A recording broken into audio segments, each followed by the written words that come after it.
This is your main event of the evening.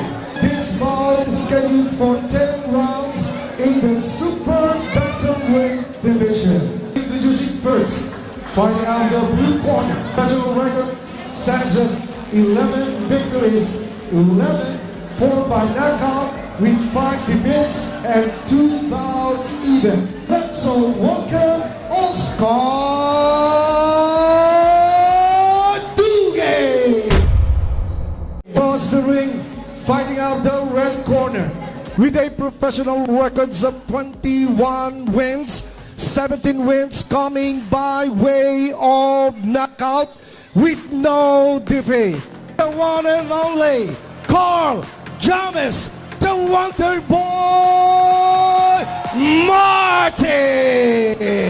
For this 10-round fight between itong si Carl Martin for up 2 inches jab, the jab from Carl Martin, something na kung kakausapin ang kanyang right jab, a good hook, another punch na Oscar De La Hoya, Nonito Donaire sa paggamit sa kanyang right hook.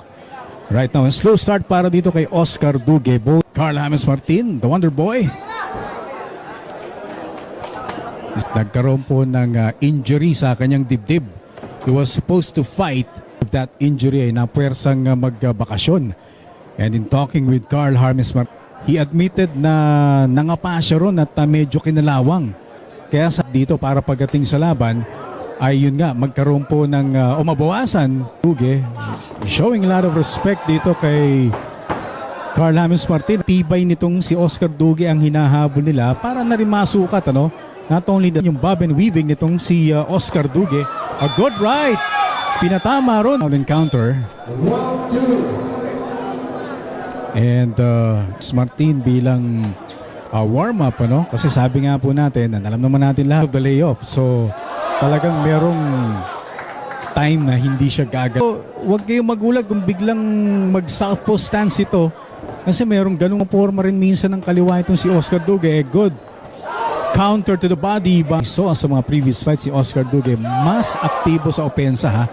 Itong si Duque, makikita mo, may galaw, ano? Itong si Oscar Duque, oh, good jab straight. First round is enough para sa kanila. Good body shot by Carl Ham. Isang magandang kanan from Martin. Medyo gumaganda na yung timing. Tama sa katawan, pero sabi nga po natin may tibay sa katawan itong Carl James Martin. Oh, tumama ng kanan doon si Oscar Duque ng first round. So back and forth action. Maganda yung second round. Body shot by Carl James Martin, and that ends the second round. This is round number 3 of a from the Philippines against Oscar Duque of Tanzania. Maganda yung mga patama ni Martin sa katawan, pero bumabalik itong si Oscar ng both fighters.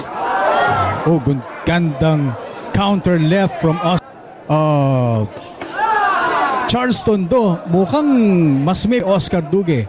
And Duque having a much better round habang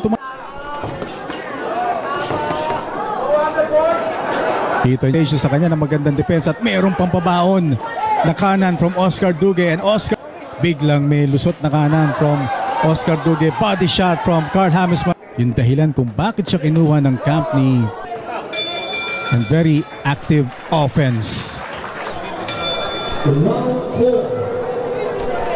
The fight scheduled for 10. Carl James Martin from the and mukhang yung jab ni Carl James Martin hindi pa rin natin masasabi na effective dito until ito nga po nangyari. Pero parang kulang sa snap yung suntok ni Martin. Nabibigyan siya ng ibang klaseng style ni Oscar Duque. So kita niyo naman yung pawis ni Carl James Martin. Although sa tansya natin parang walang masyadong threat in terms of at least mapapag-aralan dito ni Martin yung mga klase ng mga suntok na pwede niyang punta rito ni Oscar Duque. A good right-left combo from Carl Martin. Jab straight at mukhang nasaktan si Oscar Duque, but bumawi agad. Showing a lot of toughness. Taking a lot of punishment from Duque. Unless it's a ploy from him Martin. Straight.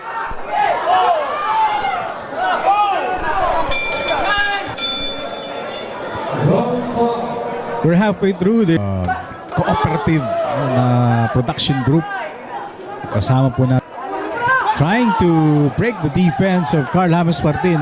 Pero si if ever, no, kung meron mga na-i-offer dito si Oscar Dugue. Sa mukha, pati sa katawan, tulad niya, bumato ng uppercut si Carl James Martin.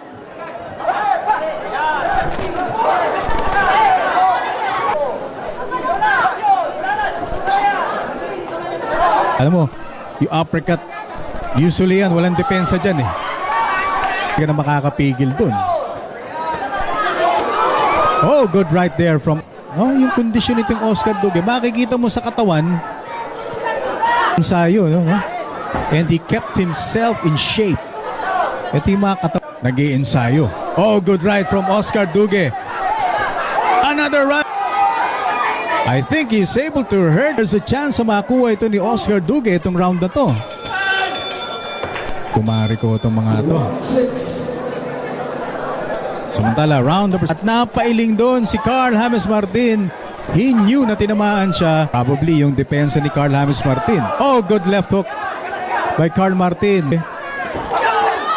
And Martin being aggressive here. Parehong kamay nakaangat. Body shot. Martin trying to finish this bout. To combination. Martin with a jab and a looping left. Still defending himself very well. Suntok ni Oscar Dugue, kaya siguro inaatake na ni Carl James Martin. So balik aksyon. Medyo naputol yung momentum din ni Carl James Martin. Perhaps realizing na kaya niya yung suntok ni Oscar Dugue. Alright by Oscar Dugue. Carl James Martin, pero makikita mo si Oscar Dugue, siya pa yung umaabante. Di total back pedal eh, no? Si Oscar Dugue minsan meron ding abante. Round 7. Round 7.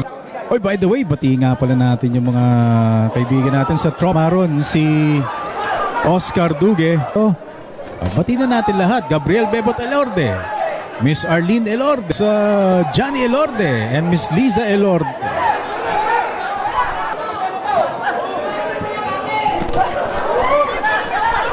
Think maraming question marks sa isipan ni Carl James Martin.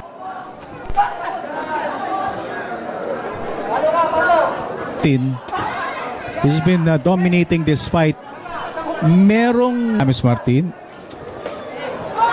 in some ways nakakayanan din. Training pa, a good right. Pinatama ni Oscar. Oh, good left jab by Oscar Dugue. Last 10 seconds.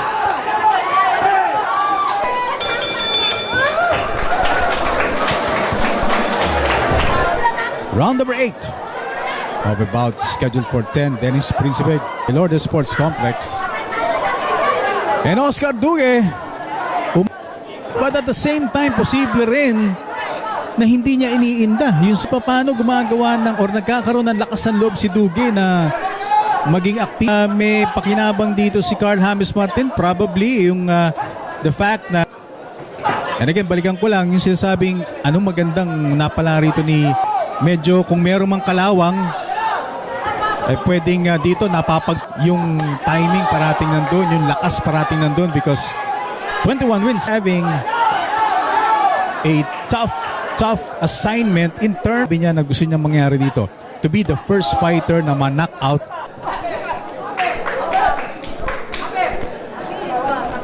Yung kanyang opensa aktibo naman, marami siya mga patama at yung that to his conditioning, masasabi natin A1.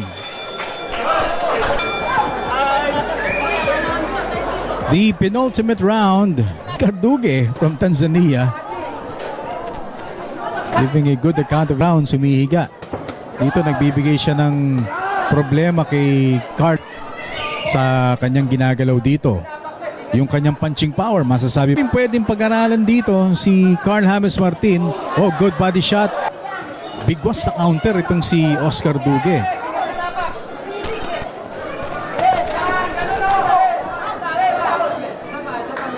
So it's a matter of timing. Patama sa katawan, but ang tanong is, tama ba yung timing para... Yun ang tanong doon. Carl James Martin ay pumapasok bigla to si Oscar Duque. James Martin. Kapit na si Oscar Duque. Martin going. Kaya hindi rin masabi natin na all out si Carl James. Ladies and gentlemen, this is round number 10. Your must. Si Boy Villanelle, sigurong problema rito si Martin in terms of notching a victory. Conditioning, I think walang problema, no? It's obvious na talagang dala ng bakasyon kaya yung timing naapektuhan. But meron din itong nutritionist, si Coach Jolly Ampudo, no? Isa rin from Ifugao. Oy, Duque for a while there. If kaharap niya is isang rated na and not take anyone for granted. Oscar Duque for granted, but at least ngayon, no, na boksingero, you should respect. Katulad mo, gusto rin manalo ng knockout. And that's the end of the fight.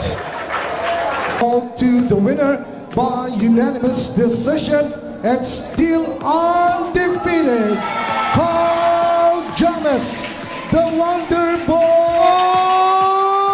Martin. It's official, Carl James Martin.